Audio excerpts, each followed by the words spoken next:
President Trump is set to address a joint session of the U.S. Congress in his first State of the Union address during his second term. The American president will deliver remarks on the achievements of the previous year and provide a future roadmap for the remainder of this term. The State of the Union address comes at a crucial time for Trump. The country is heading for midterm elections later this year. With doubts over the Republican Party's prospects, Trump's address in front of the bipartisan audience will set the tone for the upcoming campaign season. Dozens of Democrats have already announced a boycott of Trump's address. The situation is also likely to be tense because the judges that struck down Trump's global tariffs will be taking a front row seat. During last address, Trump's speech faced strong pushback from Democrat lawmakers.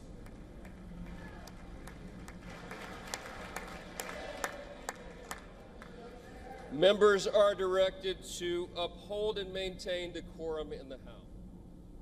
His previous address to a joint session of Congress had stretched for around 1 hour and 40 minutes. It broke a record for the longest presidential address in recent history, so the clocks will be out again when Trump takes the dais at the Capitol Hill. Let's take a look at what Americans are thinking of the State of the Union address.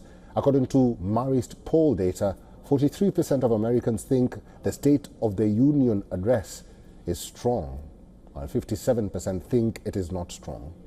A separate poll conducted by Pew Research Center shows worrying signs for Trump. Just 66% of Republican Party voters think that Trump is fit to be president. This is 11% lower than what it was in January last year. On Trump's respect for democracy, his ratings have gone down by 8% compared to the previous year. And on the ethical values of the U.S. president, only 42% of Republicans think he acts ethically. That's down by 13% compared to January last year. The economy, immigration crackdown, and threat of war with Iran, the U.S. stands at a critical juncture. Will Trump strike a conciliatory tone, or will he double down on his existing policies? Our assistant editor for Foreign Affairs, Sitan Sibol, has sent us this report. The stage is set for Donald Trump's State of the Union address, due to happen in a few hours' time.